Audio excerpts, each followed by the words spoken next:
The uterus is just scraped out and the baby's just scraped out like it's yesterday's food on our plate and thrown in the garbage.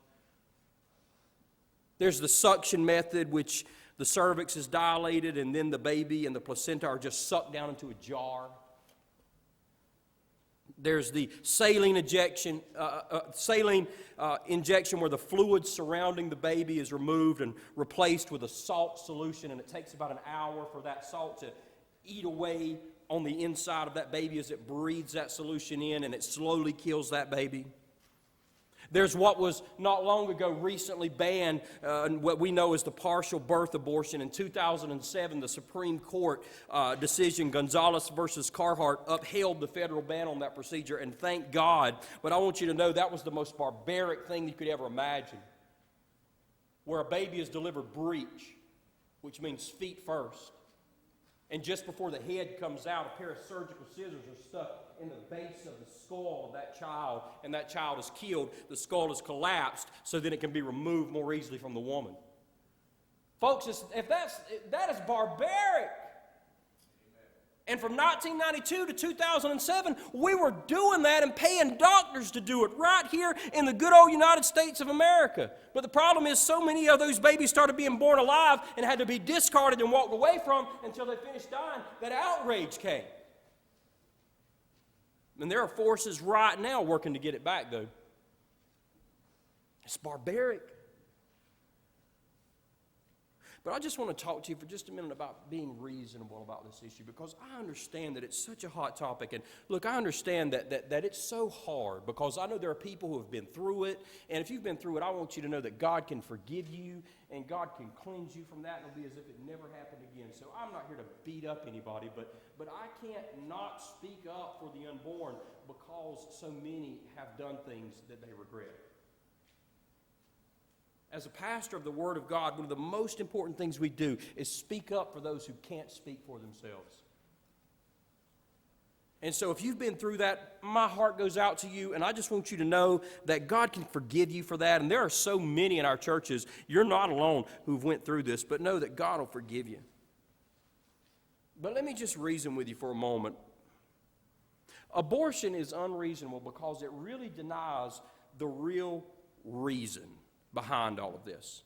I mean, there's a lot of reasons that are given for abortion. Well, rape and incest. Well, handicapped kids. Well, the health of the mother. C. Everett Koop, who was actually the Surgeon General for 35 years in this country. You know what he said? This is a quote from him. Surgeon General in the United States of America for 35 years. Here's what he said. Never once did a case come across my practice where abortion was necessary to save a woman's life. In 35 years. He said never, well, he's just not saying it didn't happen, but he said never once in 35 years did I ever see it. What I'm saying is we hear all of this stuff that's put out there by our government and by our culture, but we don't understand that the statistics are really what tells the truth. And if you want to find out how many abortions are done because of rape and incest, it's less than 1% of them. Less than 1%. But that's what we always talk about. But it's less than 1% of them. Only 1% of abortions are done because of an abnormality in the child. 1% for abnormalities. 4% of them are done because a doctor said that the woman's health would worsen, which, by the way, today doctors are saying that even if your psychological health worsens. Good grief, every new mother's about crazy.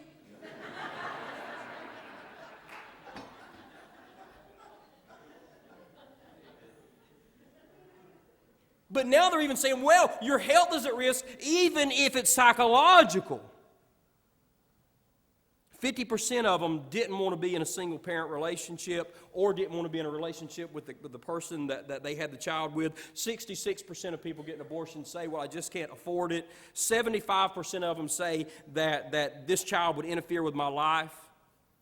Folks, we're not aborting over 1.5 million a year because it's saving women's lives. That's not why we're doing it. We're doing it because we did something we regret and we don't want any proof of it. That's why we're doing it.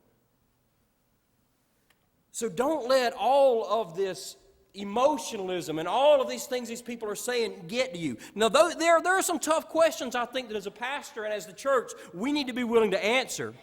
But before we answer those questions, let me say, there's really only one question we need to answer. Before we ask any of the other ones, and we'll deal with them in just a moment, but we need to ask ourselves this question: is the being in the womb a person or not? That's the very first thing you ask. Is the being on the inside of that woman a person or not? And if the answer is the being on the inside of that person is a person, then folks, that makes it completely different how we answer every other question. See, what about when the mother's life is at stake? That is the easiest thing for us to understand. If the mother's life is at stake, here's what you do. You deliver the baby early. That may mean the child dies, but that's not the same thing as abortion. But I want to tell you something, man. There are babies living now at about 20 weeks outside the womb. You don't even know you're pregnant until about 3 months usually. Somewhere around there. And usually a person is able to get on bed rest and do what they can until this child can be delivered early. Delivering a child early is not abortion. So don't ever bring this idea about the mother's life being at stake even into the equation, because it's not an issue. It's just not an issue. If it is a reality, you deliver the baby early. If the baby dies, that's not abortion. You say, Pastor, what if the child's going to be handicapped? Well, listen, my dear friend, let me say a few things about this. Number one, you need to understand that we serve a God of miracles. We serve a God of miracles. And how many parents thought that their child would never make it, but they went through, and you know what? Their child made it. Now, maybe their child's not just like your child, but listen to me, everybody don't have to have a kid like you do for it to be precious to them. Have you ever thought that the glory of God is at stake? You remember the disciples said, Lord, why was this man born blind? Why was this man born blind? Was it something his parents did? Was it something he did when he was in the womb? And what did Jesus say? He said to glorify God. My dear friend, you better watch out when you start touching God's glory. I don't want this child. This child may have a handicap. That child had a handicap. And God said it was born for His glory and His honor. Are we saying that handicapped children are subhuman? Because if you are, you're braver than I am. Some of the most precious people I've ever met in my entire life have physical problems. Some of the most precious people in the world that you'll ever meet. Some of the most precious parents I've ever met, and strongest parents and amazing parents I've ever met, are parents who said no to abortion even though they knew that it was going to be a tough job to raise their kid. But I want to tell you something, folks. It is not our job to play God. Because that leads to this. Well, what about how smart they are? What about if their eyes aren't blue? What if their hair isn't blonde? Listen, you'll go right back to Nazi Germany, buddy. Because that's what they were doing. Let's kill everybody that's handicapped. Everybody that's not perfect like us.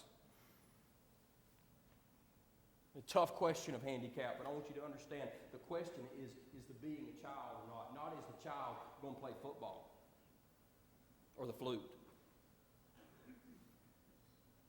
There's the question of rape.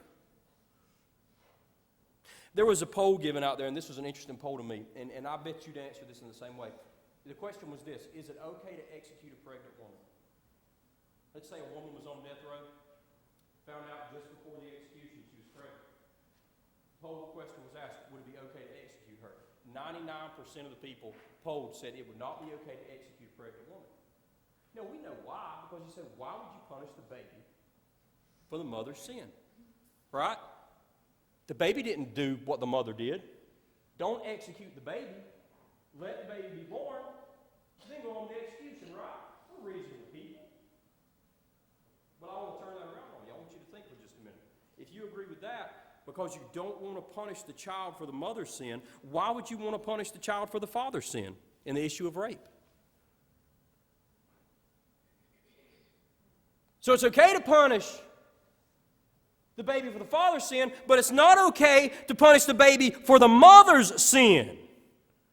Folks, that is a complete contradiction. Hard question, but it's really an easy answer if you think about it. What about the right of privacy? Well, it's my body and it's my life and it's this. Well, it's your home too, but you can't invite somebody in and then blow their brains out, can you?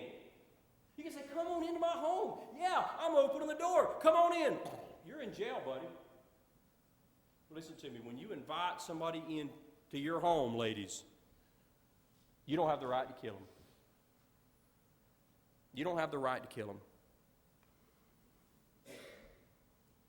And then abortion is unreasonable because it really denies the clear evidence. You know, when you look at science, and as science is growing more and more, it supports life at conception. Medical authorities deem a person alive if these are true. If there's a detectable heartbeat or if there's brainwave activity, medical authorities say that person's alive. Now, I want you to listen to this. Unborn children have a detectable heartbeat at 18 days. That's with our best technology today. Technology in the future, we might find out they got one before that. But at this point, our technology shows us that at 18 days, there is a detectable heartbeat in that unborn child. And at 41 days, there's detectable brain waves. But practically all abortions take place after the 7th week of pregnancy. Which means clearly that after the 7th week of pregnancy, even with the technology that we have today, that there's a detectable heartbeat of that child and that there is brainwave activity going on inside of that child. And by the medical authorities that we have today, they would look at that child and say, that child is alive by our standards because there's a heartbeat and there's brainwave activity. Anything ever happens to you, that's what they're going to do. When you go to the hospital, they're going to say, what's their brainwave activity? What's their heartbeat? If you're in a place where they think you may not be alive. Some say, well, a baby isn't even conscious in the womb, Pastor. Well, I would argue against that because I don't think that's true. But even if they're not conscious, understand this. Consciousness doesn't determine if a person is alive or not. How about people in comas? They're alive. They're just not conscious. How many of you have watched home videos of you when you were a baby? And there you are maybe in your mom's lap or this and that, and guess what? You don't remember that. You don't remember that. Does that mean you weren't conscious? No, it doesn't mean you weren't conscious. It means that we forget a lot of the stuff. I believe this. I believe that even on the inside of a womb, a baby is conscious. And I don't remember when I was in my mother's womb, but I don't remember when I was 4 years old either. And most likely you don't. So the idea is look, you got to understand, you can't say, well, this baby isn't conscious or this thing isn't conscious, so it isn't a baby. Even the law in America supports life at conception, folks. Did you know it's a crime to kill an unborn child? How many of you remember the sleazeball Scott Peterson? Anybody remember him? Remember his beautiful wife, Lacey? Remember how he had everybody in the world looking for his beautiful wife? She was pregnant, just thriving with life. They looked like the perfect couple out in California.